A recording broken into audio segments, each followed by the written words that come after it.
Hello, little friends. How are you? Today, we are going to learn how to draw Piggy. First of all, we need to understand the shape of Piggy's head. Then, we need to match Piggy's facial features. We need to draw Piggy's body and feet. Finally, we need to add background and color. Next, let's draw with the teacher. First, we need to draw Piggy's head shape. It looks like an enlarged number 6. Before drawing, you can try to practice. Then draw Piggy's nose, eyes, and ears in a circular motion.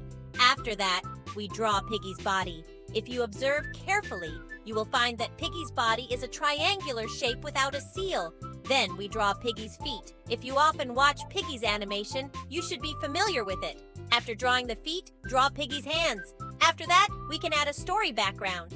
If you often watch Piggy's animation, you should know that Piggy likes to jump around in the mud pit.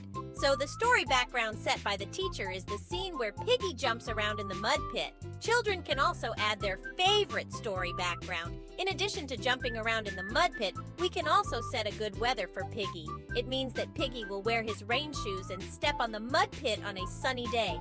After the story background is completed, we can use our black marker pen to draw Piggy's whole image. Choose to draw the whole pattern with a pencil. Then use the black marker pen to add depth. This will make the whole picture more obvious. It is also convenient for us to color later. After the Piggy is finished, we can continue to draw our story background with our black marker pen. Children can choose different sizes of black markers according to the situation. Don't worry about the sketch. You can finish it slowly. It will help us to color better. The mud part is finished. Still use our black marker pen to draw the shape of the cloud. After all the parts are finished, it's time to color. First, we take out the light pink color to fill in Piggy's ears and the whole head. After filling in Piggy's head, we can take out the plum red color to fill in Piggy's clothes. This will make it more layered. Finally, we use yellow for Piggy's rain shoes. Take out the blue marker pen to fill in the color of the mud pit. After filling in the mud pit, we still use the blue marker pen to fill in the mud pit.